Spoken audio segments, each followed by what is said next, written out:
Assalamualaikum warahmatullahi wabarakatuh. Saya Septia Trirahmania dengan NIM 19060126.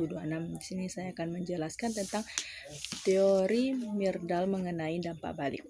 Profesor Gunnar Myrdal berpendapat bahwa pembangunan ekonomi menghasilkan suatu proses sebab menyebab sirkular yang membuat si kaya mendapat keuntungan semakin banyak dan mereka mereka yang miskin tertinggal di belakang menjadi semakin terhambat.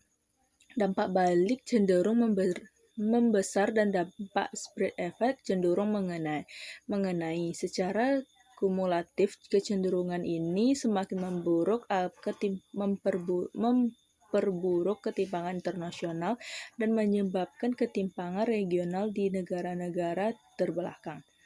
Di negara terbelakang, proses kumulatif dan sirkuler juga dikenal sebagai lingkaran setan kemiskinan berjalan menurun dan karena tidak teratur menyebabkan meningkatnya ketimpangan. Profesor Myrdal yakin bahwa menerapkan gagasan keseimbangan stabil sebagai dasar suatu teori yang dipergunakan untuk menjelaskan suatu perubahan sistem sosial adalah keliru. Akan tetapi, jika tetap menerapkan analisa keseimbangan stabil tersebut, maka suatu perubahan akan senantiasa menimbulkan reaksi dalam sistem itu sendiri dalam bentuk perubahan yang secara keseluruhan bergerak ke arah yang berlawanan.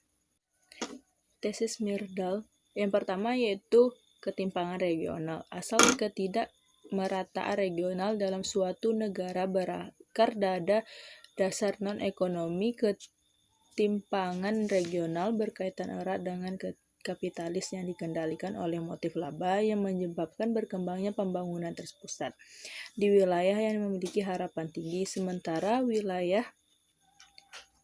lain tetap terlantar. Jadi hal ini disebabkan oleh peranan bebas kekuatan pasar yang cenderung memperlebar ketimpangan regional. Dampak balik migrasi, perpindahan modal dan perdagangan. Daerah dan wilayah tempat kegiatan ekonomi berkembang akan menarik orang-orang dari bagian negara lain yang bersangkutan. Perpindahan modal juga cenderung meningkatkan ketimpangan regional. Di wilayah maju, permintaan yang meningkat akan merangsang investasi yang akan meningkat pendapatan dan menyebabkan putaran investasi kedua. Hal ini akan menciptakan kelangkaan modal di wilayah terbelakang.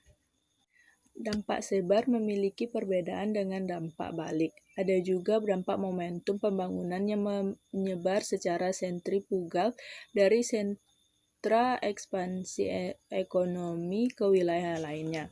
Biasanya seluruh wilayah di sekitar sentra-sentra pembangunan akan memperoleh keuntungan dari meningkatnya pasar produk pertanian dan bersamaan dengan itu terangsang ke arah kemajuan teknik. Yang selanjutnya dampak balik versus dampak sebar. Dampak balik dan dampak sebar tidak mungkin berjalan seimbang karena satu, ketimpangan regional jauh lebih besar di negara miskin ketimbang negara kaya. Dua, di negara miskin ketimpangan regional semakin melebar, sebagai negara kaya semakin menyempit. Kedua, korelasi ini dapat ditemui pada kenyataan bahwa semakin tinggi tingkat pembangunan ekonomi yang sudah dicapai suatu negara, biasanya semakin kuat pula dampak sebar yang akan terjadi. Selanjutnya, proses peranan pemerintah. Kebijaksanaan nasional di negara miskin cenderung memperbanyak ketimpangan regional. Faktor lain yang menjadi penyebab ketimpangan regional adalah lembaga feodal yang kokoh dan lembaga lainnya yang tidak adil, karena pemerintah di negara terbelakang harus menerapkan kebijaksanaan yang bersifat adil guna memperlemah dampak balik dan memperkuat dampak sebar dalam membatasi ketimpangan regional. B. Ketimpangan internasional. Menurut Myrdal, perdagangan internasional mempunyai dampak yang kuat di negara terbelakang. Perdagangan pada umumnya cenderung sangat menguntungkan si kaya dari wilayah maju dan merugikan negara kurang maju. Negara kaya memiliki basis industri manufaktur yang kuat dengan dampak sebar yang kuat. Dengan mengekspor produk industri mereka yang hanya murah ke negara terbelakang.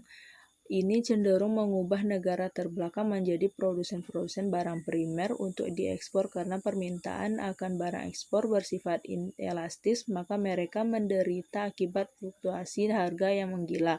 Akibatnya mereka tidak dapat mengambil keuntungan dan naik turunnya harga dunia barang-barang ekspor mereka. Negara pengatur mengambil keuntungan dari murahnya produk mereka tersebut. Penilaian kritis. Tesis Myrdal memperlihatkan suatu teori lain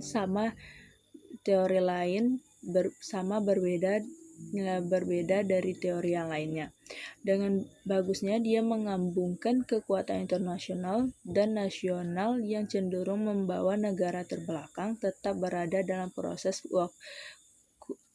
kumulatif di mana kemiskinan menjadi penyebab dirinya sendiri.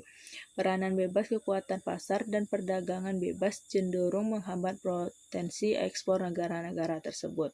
Akibatnya tercipta suatu jurang dalam antara impor dan ekspor negara terbelakang yang kemudian membuat pembangunan ekonomi menjadi suatu yang mahal dan lama. Bukti empiris telah menunjukkan bahwa tesis Myrdal telah terbukti kebenarannya. Sekian video presentasi saya. Assalamualaikum warahmatullahi wabarakatuh.